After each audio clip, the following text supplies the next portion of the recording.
Hello students, आइए आज प्रारंभ करते हैं तुलसीदास जी की रचना कक्षा 11 में जो दी गई है भरत महिमा के नाम से।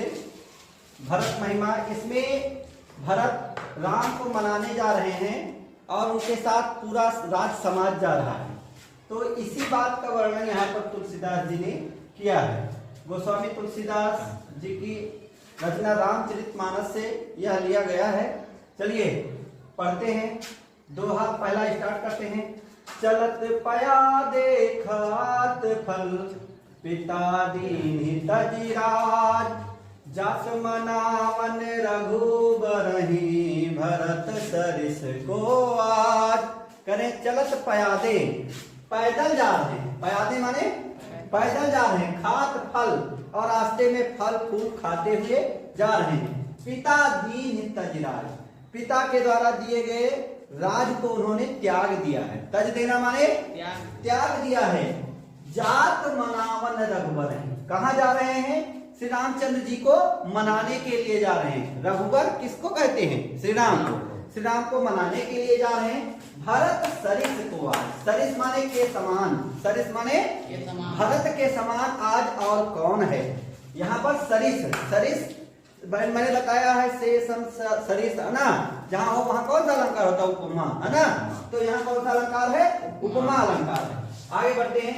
भायप भगति भरत आचरनु, कहत सुनत दुख दूषण हरनु।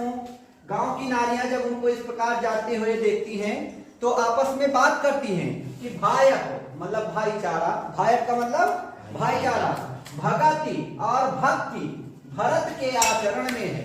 भाईचारा और भक्ति भरत के आचरण में है। कहत सुनत दुख दोषन हरनु, जिसको कहने और सुनने मात्र से दुख और दोष हर जाते हैं। सारे दुख और दोष का हरण हो जाता है, खत्म हो जाते हैं। अगली लाइन। जो किछु कहब थोर सखी सोई, राम बंधु अस काहे न होई।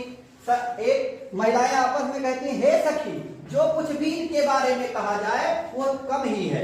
जो किछु कहावत थोर सखी सोई, अर्थात जो कुछ भी भरत के बारे में कहा जाए वो थोड़ा ही है, कम ही है। राम बंधु अस काहे न होई, राम के भाई है ना, इसलिए क्यों ना इतना आचरण वाले होंगे, इतना भक्ति और भाईचारा वाला आचरण क्यों नहीं इनका होगा। इसीलिए इनका इतना भक्ति और भाईचारे का आचरण है, क्योंकि ये राम के भाई हैं। आगे।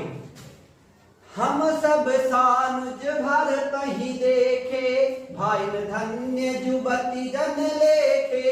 हम सभी ने सानुज, अनुज अर्थात छोटे भाई, अनुज का मतलब छोटा भाई, अनुज सहित, छोटे भाई सहित हम सभी ने भरत को देखा है। भाई धन्य, ये सारे भाई धन्य हैं। जुबती जन लेखे, जैसा कि ब्रह्मा ने इनको इनके भाग्य में लिखा है, ये सभी धन्य है आपस में। आगे। सुनी गुनी देखी दशा पछताही, कैके जननी जोग सुत नाही। सुन करके उनके बारे में और उनकी दशा को देख करके सभी गांव की नारियां पछता रही हैं और कहती हैं, कैकेयी जननी जोग सुत नाही, माता कैकेयी के गोद से जन्म लेने योग्य ये पुत्र तो था ही नहीं। सुत नाही, योग्य, जोग माने योग्य, अर्थात माँ कैकेयी के कोख से जन्म लेने योग्य यह पुत्र था ही नहीं। आगे। को कहे दूषण रानिन नाहिन, विधि सब कीन्ही हमें जो दाहिन। कोई कहती है, बड़ी महिलाओं में कोई कहती है कि इसमें रानी का कोई दोष नहीं है। को कहे दूषण रानिन नाहिन, कोई महिला उसी में कहती है कि इसमें रानी का कोई दोष नहीं है।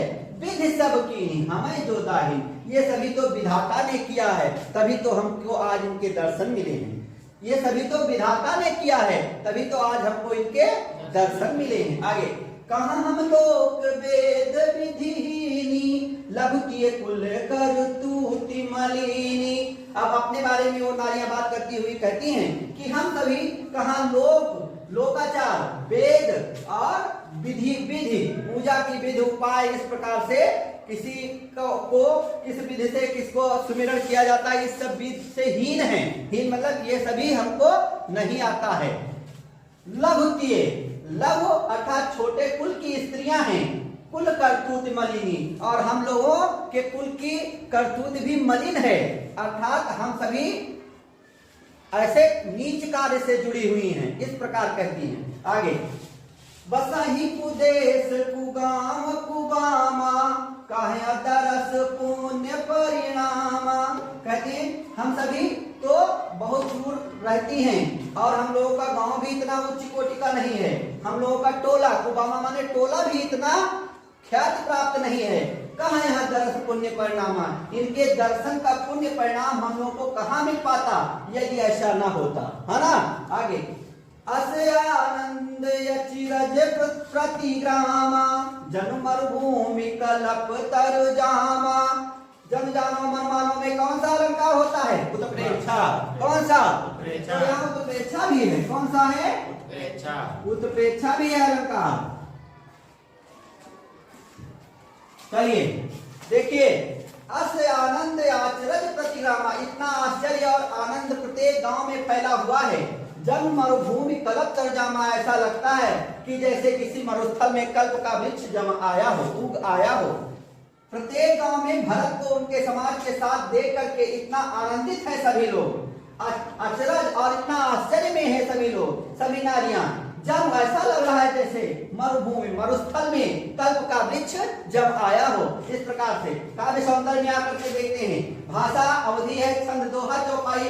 अलंकार में मैंने यहाँ बताया ये सरिस उपमा अलंकार, यहाँ भी एक अलंकार पकड़ में आया है, नहीं है? जानो जानो मन मानो जहाँ होता है, कौन सा अलंकार होता है? उत्प्रेक्षा। तो उत्प्रेक्षा है। और अनुप्रास तो आप जानते हैं सर्वथा अनुप्रास होता है ना। तो वो जैसे ही लाइन मिलती है तो अंत्यानुप्रास हो जाता है। तो इसकी लाइन मिल रही नहीं मिल रही, तो यहाँ अंत्यानुप्रास है। रस वात्सल्य, क्योंकि यहाँ भक्ति, भरत की भक्ति अपने भाई के प्रति जो दिखाई गई है ना, तो भक्ति में भी वात्सल्य होता है। तो यहाँ पर ये काव्य सौंदर्य है आपका, इस प्रकार से आपकी व्याख्या है, इसको लिखिएगा। थैंक यू स्टूडेंट्स, और चैनल को सब्सक्राइब कीजिए, ज्यादा से ज्यादा शेयर कीजिए। Thank you.